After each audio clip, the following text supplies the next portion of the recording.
Bismillahirrahmanirrahim. Assalamualaikum warahmatullahi wabarakatuh. Selamat datang dan selamat menyaksikan video kali ini bersama saya Raihan Ananda Reski, mahasiswa Universitas Islam Negeri Syarif Hidayatullah Jakarta dari Fakultas Adab dan Humaniora, program studi Bahasa dan Sastra Arab. Video kali ini saya tujukan untuk memenuhi penugasan yang diberikan oleh Pak Muhammad Nida Fadlan M.Hum untuk membahas tentang manuskrip dan filologi dengan tema manuskrip dan filologi, penghubung kekunoan dan kekinian.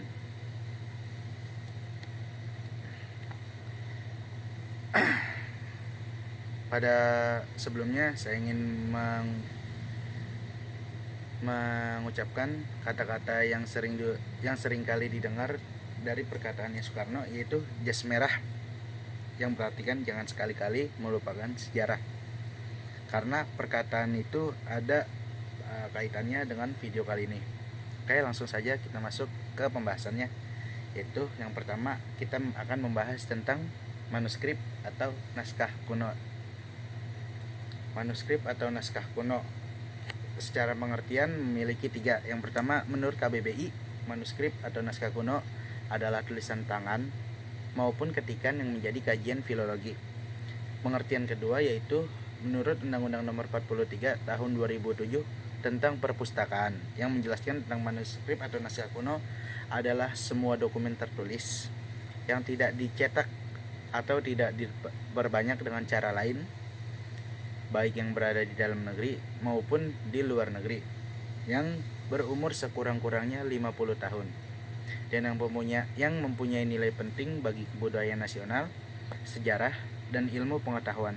Dan pengertian ketiga yaitu dari Undang-Undang Cagar Budaya Nomor 11 Tahun 2010 yang menjelaskan bahwasanya naskah kuno atau manuskrip adalah dokumen dalam bentuk apapun yang ditulis dengan tangan atau diketik, yang belum dicetak ataupun dijadikan buku tercetak, yang berumur 50 tahun lebih.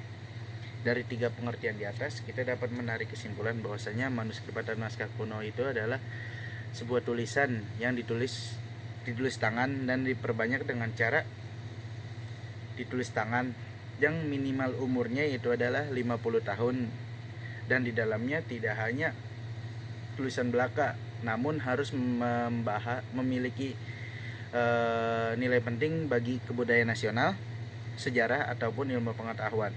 Apabila ada sebuah tulisan tangan yang ditulis dan diperbanyak dengan cara tulis tangan dan usianya itu sudah lebih dari 50 tahun, akan tetapi di dalamnya itu tidak memiliki nilai penting bagi sejarah kebudayaan nasional, dan ilmu pengetahuan, maka tulisan tersebut tidak bisa dianggap sebagai manuskrip atau naskah kuno dan hanya dianggap sebagai tulisan biasa.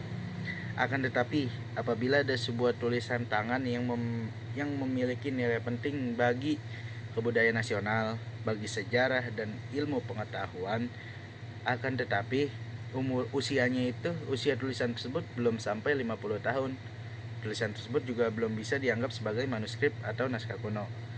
Dan apabila ada kasus lain di mana ditemukan sebuah buku yang dicetak yang di dalamnya berisikan nilai penting bagi kebudayaan nasional, sejarah, dan juga ilmu pengetahuan, dan umurnya sudah lebih dari 50 tahun, akan tetapi diperbanyak dengan cara dicetak, maka tulisan tersebut atau buku tersebut atau cetakan tersebut tidak bisa lagi dianggap sebagai manuskrip atau naskah kuno. Jadi hal yang terpenting dari manuskrip itu harus ditulis tangan, diperbanyak dengan cara ditulis tangan, memiliki nilai penting dalam bagi kebudayaan nasional, bagi sejarah dan ilmu pengetahuan, dan yang terakhir minimal umurnya itu lebih dari 50 tahun. Dan salah satu lembaga yang menyimpan naskah kuno atau manuskrip adalah Perpustakaan Nasional atau Perpusnas. Dan pada tahun 2021 Perpustakaan Nasional ini kurang lebih memiliki koleksi naskah kuno sebanyak 12.256 eksemplar yang dimana aksara dari manuskrip atau naskah kuno itu ada yang aksara Jawi atau Arab, Pegon, Jawa, Buddha, Sunda kuno, Kaganga, Bugis, Batak, dan lain-lain. Bentuknya bisa berupa puisi atau prosa. Bahasa yang digunakan pada manuskrip atau naskah kuno tersebut biasanya menggunakan bahasa Melayu, Jawa, Sunda, Bugis, Batak, Lampung, Belanda, dan lainnya. Dan media untuk menulis manuskrip atau naskah kuno itu daun lontar, deluang, daun nipah, bambu, kulit kayu, tulang, rotan, labu hutan, dan lain-lain. Dan dari 12.256 koleksi naskah kuno yang dimiliki oleh Perpusnas, ada 4 naskah-naskah yang ada 4 naskah-naskah yang diakui sebagai Memory of the World atau MOW. Yang pertama naskah Ila Galigo, yang kedua naskah Negara Kertagama, yang ketiga Babad Dipa Negara, dan yang terakhir adalah Cerita Panji. Dan kalau tidak salah Perpusnas sudah mengajukan satu lagi naskah untuk dijadikan Memory of the World. Akan tapi infonya pada saat ini belum jelas apakah itu sudah termasuk Memory of the World ataupun belum. Oke, lanjut ke pembahasan selanjutnya, itu adalah tentang filologi itu sendiri. Sudah dijelaskan bahwasanya manuskrip dan naskah kuno itu tulisan tangan yang dibuat atau minimal itu berumur 50 tahun. Oleh karenanya pasti di dalamnya berisikan sejarah-sejarah tentang kebudayaan pada masa lampau. Dan hal ini juga berkesesuaian dengan ilmu sejarah, yaitu ilmu yang mempelajari tentang sejarah-sejarah. Akan tetapi ilmu sejarah itu sendiri tidak pernah menyangkut naskah kuno atau manuskrip di dalamnya. Ilmu sejarah hanya membahas sejarah-sejarah melalui peninggalan-peninggalan benda peninggalan-peninggalan benda seperti candi, prasasti, dan lain sebagainya. Dan ada satu ilmu yang dikhususkan untuk mempelajari tentang manuskrip dan naskah kuno itu. Ilmu tersebut disebut sebagai ilmu filologi. Dilansir dari buku yang ditulis oleh Profesor Roman Fatur Rahman yang berjudul Filologi Indonesia, Teori dan Metode. Filologi menurut Henry Chamberlain, filolog Melayu asal Perancis yang merupakan salah satu nama besar dalam ilmu filologi yang sudah seringkali menerbitkan buku terkait filologi. Salah satunya adalah penerbitan beliau dengan Profesor Roman Fatur Rahman yang berjudul Khazanah Naskah, Panduan Koleksi Naskah Indonesia Sedunia, yang diterbitkan di kota Jakarta. Yang menjadi penerbitnya itu adalah Yayasan Ober Indonesia yang bekerja sama dengan FEO.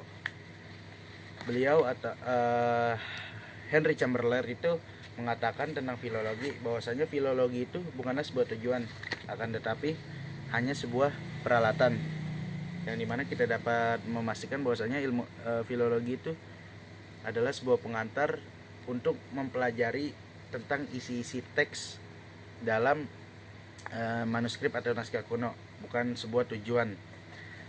Dan pengertian filologi selanjutnya itu dijelaskan oleh Baroroh Barit, salah satu filolog yang namanya juga terkenal, yang salah satunya telah menerbitkan sebuah buku yang berjudul Pengantar Teori Filologi pada tahun 1994, yang merupakan cetakan kedua yang dicetak di Yogyakarta, dan pencetaknya adalah Badan Penelitian dan Publikasi Fakultas BPPF Seksi Filologi Fakultas Sastra Universitas Gadjah Mada. Beliau mengatakan bahwasanya filologi secara umum adalah ilmu yang mempelajari kebudayaan suatu bangsa berdasarkan bahasa dan kesusastraannya.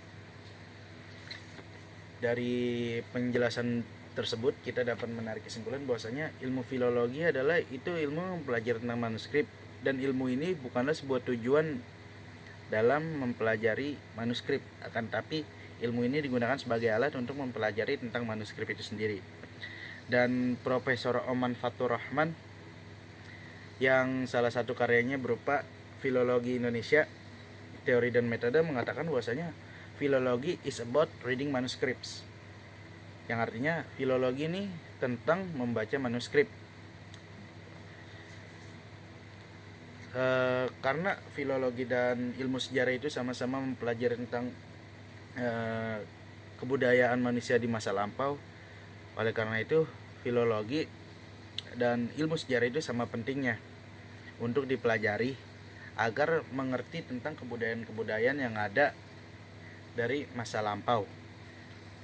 Yang menjadi perbedaan itu ya tadi sebutkan, kalau ilmu filologi itu objek kajiannya berupa tulisan-tulisan yang terdapat di manuskrip atau naskah kuno, sedangkan objek kajian dari ilmu sejarah itu luas, bisa dilihat dari bangunan-bangunan peninggalan zaman dahulu ataupun lukisan-lukisan yang terdapat di dinding-dinding goa ataupun terdapat di batu, tulisan-tulisan terdapat di batu, ukiran-ukiran yang terdapat di batu dan lain sebagainya yang berhubungan dengan kebudayaan zaman dahulu. Ilmu filologi ini sendiri seperti halnya ilmu-ilmu lain berasal dari Yunani gitu.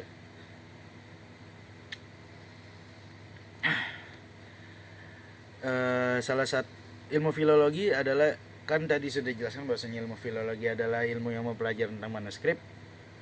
Ada tempat-tempat yang dikhususkan untuk menjadi wadah atau tempat untuk digitalisasi manuskrip atau naskah kuno. Di antaranya adalah Dreamsea. Itu sebenarnya adalah sebuah kegiatan untuk wadah yang dimana di dalamnya itu ditujukan untuk mencari manuskrip-manuskrip yang beredar di kawasan Asia Tenggara. Linknya nanti saya akan sertakan di deskripsi apabila ingin coba melihat websitenya. Selain dari Dreamsea, ada juga Perpusnas yang menjadi tempat atau wadah untuk koleksi digitalisasi manuskrip. Adapun yang dimiliki oleh Perpusnas itu bernama Hastara. Selain filologi, ada beberapa ilmu lain yang digunakan untuk menjelaskan tentang manuskrip atau naskah kuno. Di antaranya ada kodikologi dan paleografi. Secara singkat, kodikologi itu apabila filologi itu mempelajari atau menjelaskan manuskrip melalui teks-teks yang ada di dalamnya. Kodikologi itu tidak mengkaji teks-teks di dalamnya, akan tetapi kodikologi itu mengkaji tentang naskahnya itu sendiri, bukan teksnya. Naskah ini bisa dikaji melalui bahan naskahnya ataupun hiasan-hiasan yang terdapat di bagian-bagian teksnya. Yang terpenting adalah tidak berkaitan langsung dengan teks dan makna dari teks itu sendiri. Itu adalah cangkupan dari ilmu kodikologi. Dan ilmu yang selanjutnya adalah paleografi. Ilmu ini berfokus untuk membahas manuskrip melalui aksara yang digunakan dalam teksnya. Kayak gitu. Salah satu kajian dari kodikologi yaitu adalah iluminasi. Iluminasi adalah hiasan-hiasan yang terdapat di dalam manuskrip atau naskah kuno. Hiasan ini biasanya tidak berkaitan dengan teks-teks manuskrip itu dan hanya sebagai hiasan atau untuk memperindah manuskrip atau naskah kuno itu sendiri.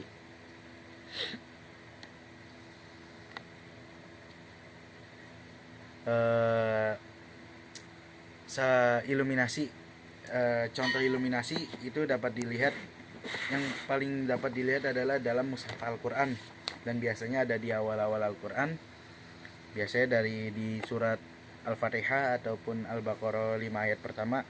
Biasanya di di awal itu terdapat iluminasi atau hiasan dalam Quran. Contohnya adalah seperti ini di dalam mushaf kelihatan. Dan iluminasi di dalam Al-Quran itu biasanya memiliki kaitan atau dipengaruhi oleh iluminasi-iluminasi yang ada pada manuskrip-manuskrip atau naskah kuno. Contohnya adalah naskah kuno yang ditemukan di Kuningan, Jawa Barat, yang di dalamnya itu ada iluminasi pada halaman awalnya. Selanjutnya adalah iluminasi yang terdapat di dalam manuskrip Al-Quran yang terdapat di Bali. Selain ada iluminasi yang terdapat di manuskrip ataupun di Al-Quran zaman dahulu, ada juga iluminasi yang terdapat dalam surat yang merupakan surat zaman dulu, dan ini juga masih bisa disebut sebagai manuskrip. Untuk contoh-contohnya nanti akan saya sertakan, dan apabila ingin melihat langsung akan saya berikan link di deskripsi. Dan mengapa saya membahas tentang iluminasi ini sendiri? Karena topik bahasan pada video kali ini adalah untuk penghubung kekunoan dan kekinian, dan menurut saya iluminasi ini merupakan salah satu jembatan yang menghubungi antara kekunoan dan kekinian selain dari isi teks naskah itu sendiri. Yang menjadi alasan saya menjadikan iluminasi ini sebagai penghubung karena hal yang dilakukan oleh Profesor Oman Fatur Rahman, yaitu menjadikan iluminasi itu sebagai batik. Hal itu yang mendasari saya untuk membuat video ini.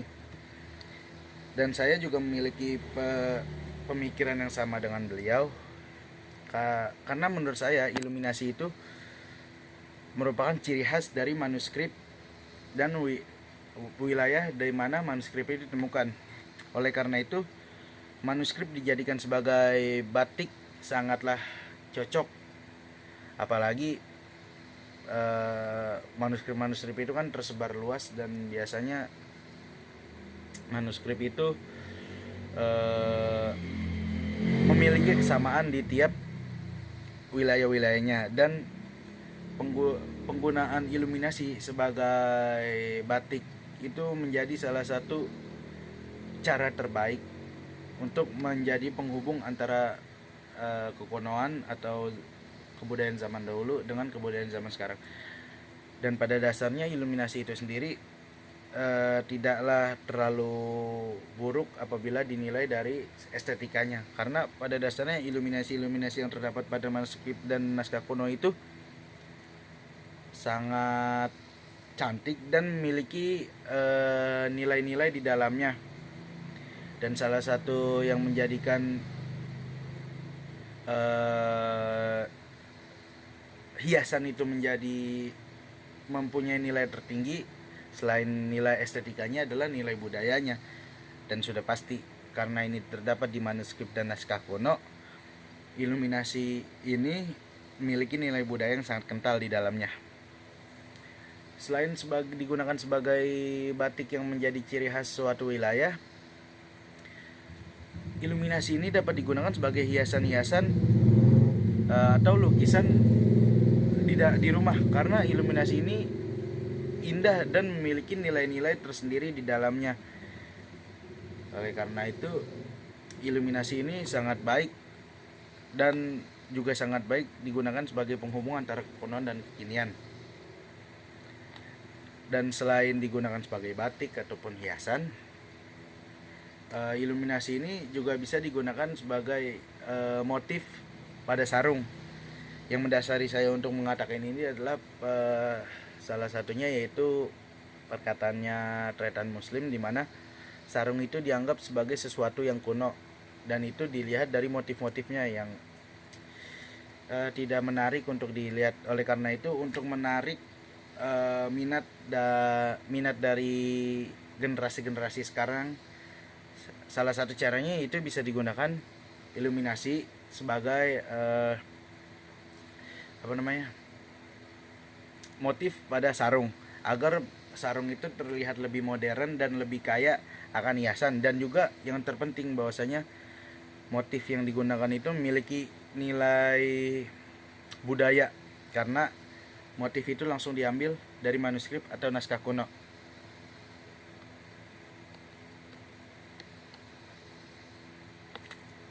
Dan yang terakhir, sebagai seorang mahasiswa tentunya kita harus menjaga kebudayaan nasional dan harus merawat manuskrip. Dan merawat manuskrip dan menjaga kebudayaan nasional itu bukan hanya tugas dari mahasiswa sebagai intelek, akan tetapi juga merupakan tugas rakyat-rakyat Indonesia, karena manuskrip dan kebudayaan nasional adalah bagian dari kita. Karena jika kebudayaan tersebut tidak ada, mungkin kita tidak bisa seperti ini. Oleh karena itu, ayolah kita untuk merawat manuskrip dan kebudayaan nasional. Salah satu cara untuk merawat manuskrip dan kebudayaan nasional adalah dengan cara dibaca dan dipelajari. Apabila tidak bisa membaca atau mempelajarinya, salah satu hal yang paling mendasar yaitu adalah untuk mengetahui bahwasanya manuskrip dan kebudayaan nasional itu adalah hal yang penting, dan jangan sampai manuskrip dan kebudayaan nasional kita ini dicuri oleh negara-negara lain. Sekian video saya, kurang lebihnya mohon maaf, dan apabila ada kekurangan saya mohon dimaafkan, karena saya yakin video kali ini masih jauh dari kata sempurna dan masih banyak kesalahan-kesalahan atau misinformasi yang saya sampaikan di dalamnya. Hal tersebut dikarenakan kekurangan ilmu yang saya miliki. Wabillahi taufiq wal hidayah. Assalamualaikum warahmatullahi wabarakatuh.